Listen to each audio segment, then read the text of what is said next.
Part 1. You are going to hear a conversation among Dr. Archer, Larry, and Judy, talking about the new term. First, you have some time to look at questions 1 to 6.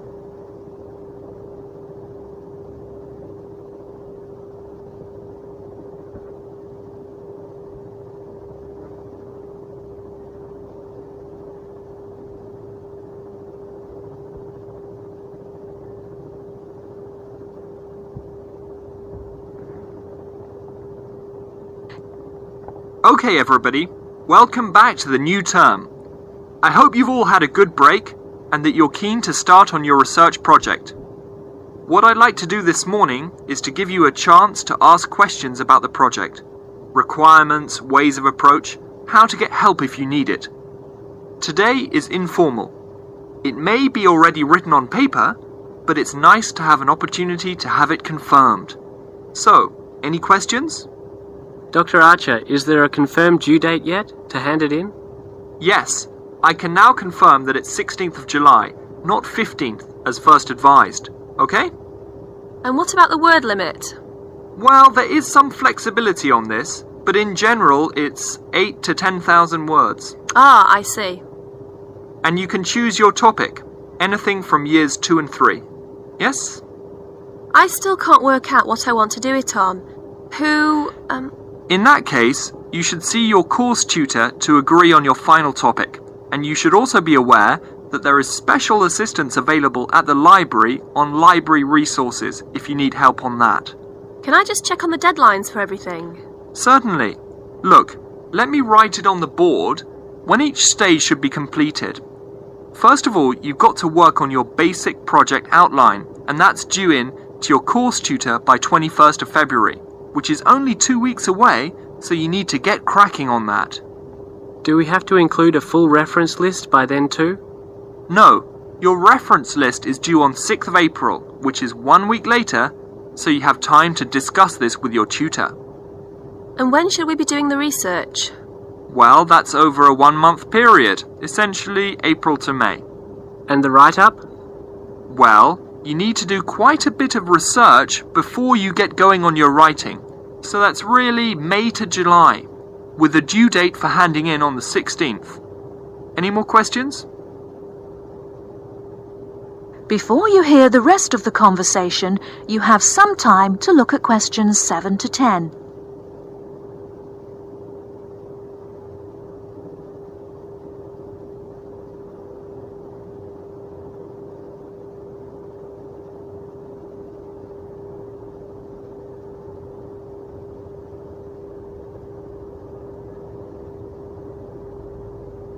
Now listen and answer questions 7 to 10. Well, sir, just some advice really. It's about the research approach. Would you advise us to use some case studies?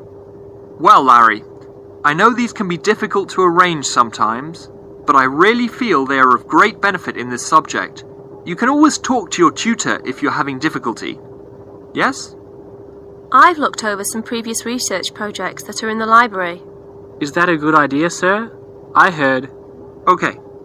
I don't think you should go through them in detail, especially at this early stage, or you might end up being influenced by them more than you realize. But yes, it really is about the best guide you can have to what's required to what's expected in this type of project. Sorry, Judy, I butted in on you. That's all right. It's just that I noticed one project was a joint one. They worked together as a pair. Is that a good idea? Yes, I remember that paper. Working in a pair can have some advantages, but to be frank, this is meant to be an individual project, so it's best to work on your own. About using subjects, is it okay if we use family members? Your own relatives? I don't see why not. They probably offer some advantages in terms of availability. Although you need to guard against possible effects on your research outcomes. So, you can if you want. Perhaps you should discuss this with your tutor if you plan to use relatives, so you can approach it in the best way. Okay, thanks. Okay then. Well, I hope we've been able to sort out a few things. You're welcome to see me at any time, or drop me a note if you have any more queries. Fine, thanks. That is the end of part 1. You now have half a minute to check your answers.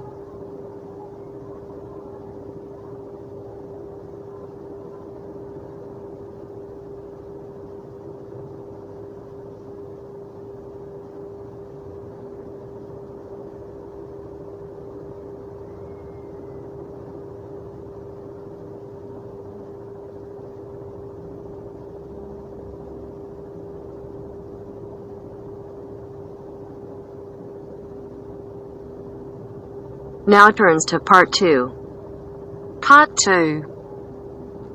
You will hear a conversation between two people who are about to share a project at work. First, you have some time to look at questions 11 to 15.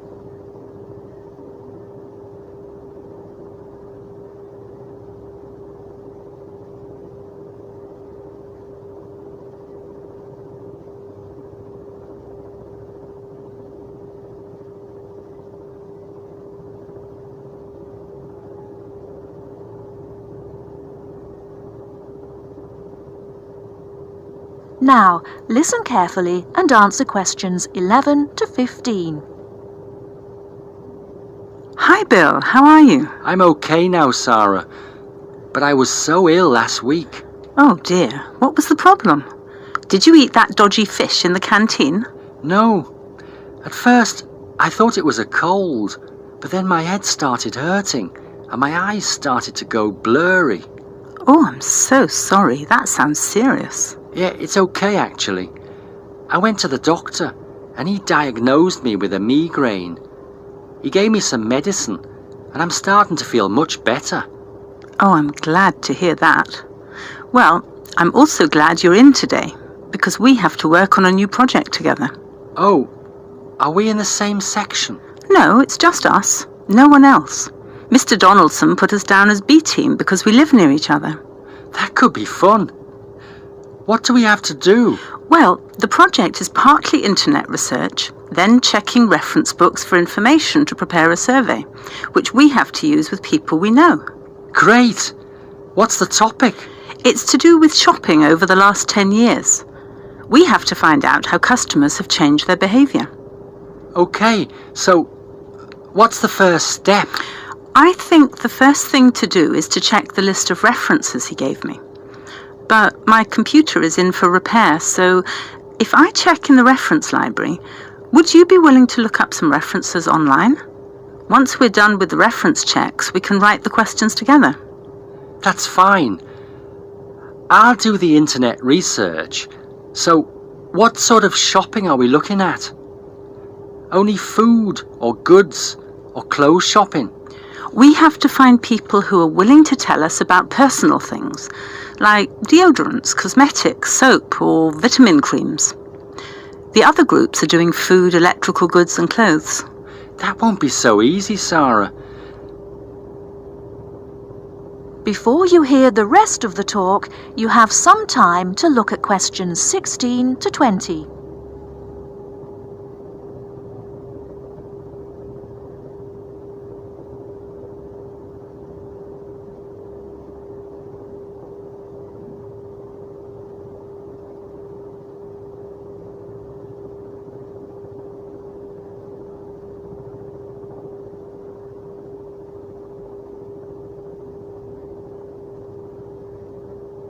Now listen and answer questions 16 to 20.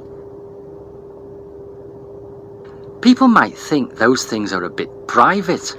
Yes, I thought about that. I'll ask the women and you can ask the men. That should work okay. Well, if you think so. Give me the list of references then. Sorry, I left them in my other bag at Joseph's house. I'll get them for you tomorrow. Okay.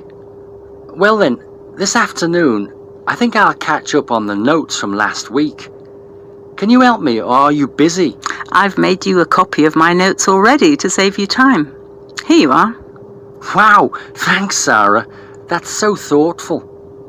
Well, since there's nothing for us to do right now, Shall we go for lunch? Well, actually, I'll have to catch you later. I have to go to a meeting this afternoon. Can I phone you tonight to arrange when to meet? No, sorry. I have a date. Can we meet in the laboratory for the first class tomorrow? I'm not sure because I have to go to the library to collect some books. What about meeting there at lunchtime? Do you mean in the lab? Yes. Okay. See you in the laboratory tomorrow at noon then. Sounds like we have a lot of work to do.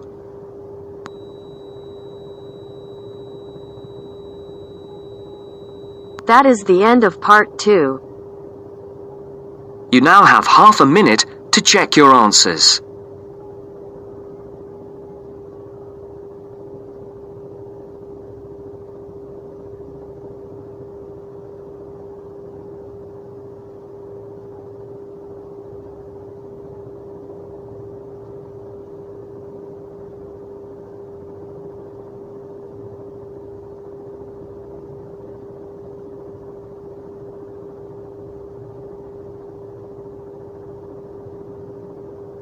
Now turns to part 3. Part 3. You are going to listen to a conversation between a tutor and two students. In the first part of the discussion, they talk about a fellow student. First, look at questions 21 to 23.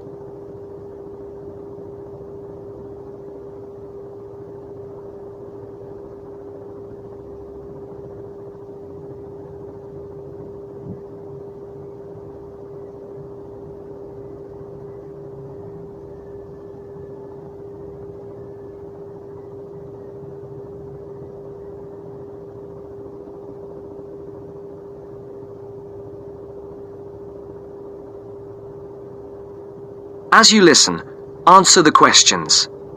Write no more than 2 words for each answer.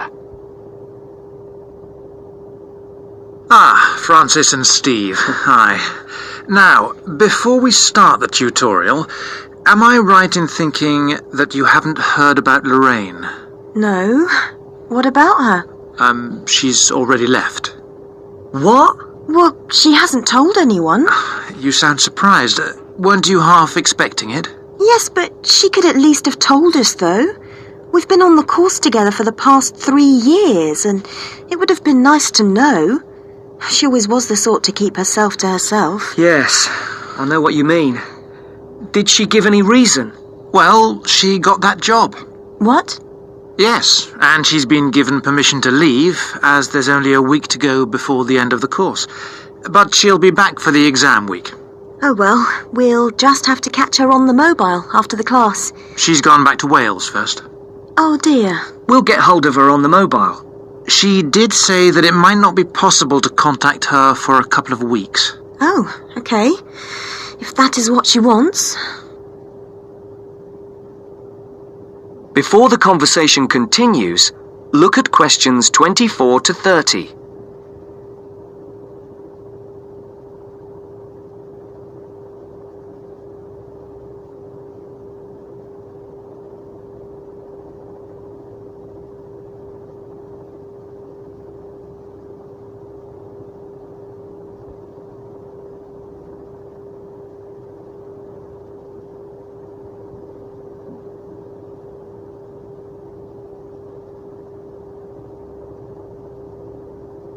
Now listen to the second part of the discussion. The tutor and the two students are talking about assessment marks. For questions 24 to 30, there are 4 alternatives: A, B, C, and D. Decide which alternative is the most suitable answer and circle the correct letter. Right, to work. We're here to look at your assessment marks for your coursework. I take it you haven't seen them yet? No. Not yet. Well, you'll both be pleased. In fact, very pleased. Yes?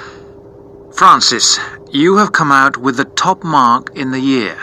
Oh. You have, in fact, got a starred first. Wow! Aren't you pleased, Francis? Yes, I'm just speechless. And, what about me? Well, Steve, you got a first as well. I don't believe it. You might have done even better, but there were a few faults with the 5,000-word project you did on traffic management. And what about the book review we had to do? Yours was, I can safely say, the best we have ever had. You're kidding. I'm not. In fact, you have won the departmental prize for the piece. It's a pity, really, that your project wasn't of the same caliber. It's still not bad at all, though, is it? It certainly isn't. What do you think were the faults with your project? I just wasn't very happy with the conclusion, and I got myself in a bit of a twist with the argument about road pricing. By and large, your overall conclusions were okay, and I would say that your thoughts on road pricing were quite original. The problem was more with the actual end. It was a bit disappointing. You started off well, but then it ended rather suddenly, as if you got fed up with it. Yes, I did kind of stop fairly abruptly. I couldn't think of much to say, even though I knew it was important. Yes, that section needed a bit more work on it. But, as I said, by and large, it was very good. And Francis, your project was excellent. So much so that we think you should take it further, and perhaps do a PhD, or at least an MPhil. What do you think? I hadn't really thought about it. I've just been concerned with getting through this final year and getting all the coursework and exams out of the way. I can understand that. But I do think that you ought to consider it seriously. If you perform as well in your exams as in your project work, you're on course for a first. Do you think that I'd get funding for it? Well, any grant will be discretionary, but you have as good a chance as anyone else. I'd even say a much better one. If you do get a first, it'll be the only one we've had in this department for 3 years. And I'd be happy to be your supervisor. Thanks. I'd like that. Do you think I should start applying for it now, or wait until after the exams? I think you must really start thinking about it as soon as you can. And Steve, what about you? Have you thought about going on to do research? I have thought about it, but I have a job lined up if I get a good degree. And quite honestly, I am fed up with not having enough money to do the things I would like to do. I can understand that. Is there anything that either of you would like to talk about? Yeah, I have a couple of things I'd like to ask, if you don't mind. Okay, we have roughly 20 minutes left, so Steve, would you like to go first? Right.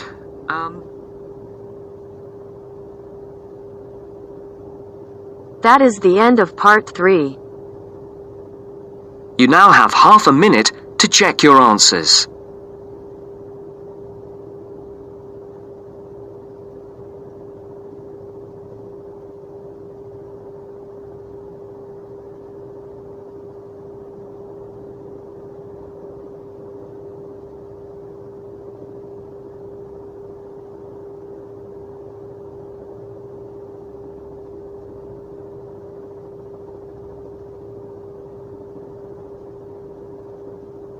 Now turns to part 4.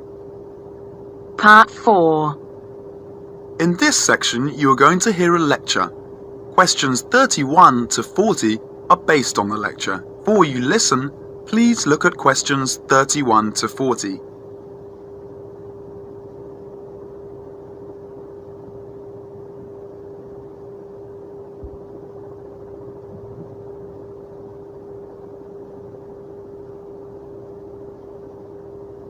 Now listen to the lecture and answer questions 31 to 40.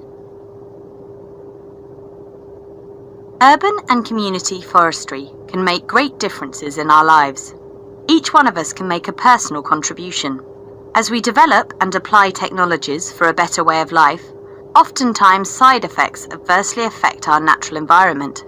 For example, in our urban areas, summer temperatures and noise levels are higher than in surrounding countryside.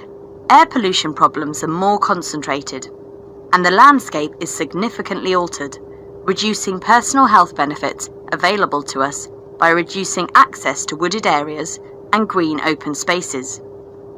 Trees help solve these problems.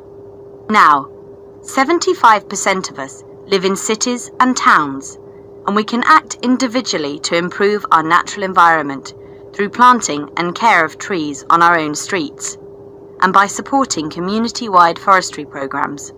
Through technology, we are learning more about trees and how they benefit mankind, and how we can do a better job of planting and caring for these trees that make up our urban forests. Trees are major capital assets in Australia's cities and towns. Just as streets, sidewalks, sewers, public buildings and recreational facilities are part of a community's infrastructure, so are publicly owned trees. Trees, and collectively the urban forest, are important assets that require care and maintenance, the same as other public property. Trees are on the job 24 hours every day, working for all of us to improve our environment and quality of life. Without trees, the city is a sterile landscape of concrete, brick, steel and asphalt. Picture your town without trees. Would it be a place where you would like to live? Trees make communities livable for people. Trees add beauty and create an environment beneficial to our mental health.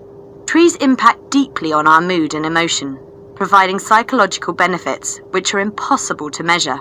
A healthy forest growing in places where people live and work is an essential element of the health of the people themselves. A well-managed urban forest contributes to a sense of community pride and ownership. Trees and other plants make their own food from carbon dioxide in the atmosphere, water, sunlight, and a small amount of soil elements. In the process, they release oxygen for us to breathe. Trees remove gaseous pollutants by absorbing them through the pores in their leaf surface. Particulates are trapped and filtered by leaves, stems, and twigs, and washed to the ground by rainfall. Air pollutants injure trees by damaging their foliage and impairing the process of photosynthesis. They also weaken trees, making them more susceptible to other health problems, such as insects and diseases. The loss of trees in our urban areas not only intensifies the urban heat island effect from loss of shade and evaporation, but we also lose a principal absorber of carbon dioxide and trapper of other air pollutants as well.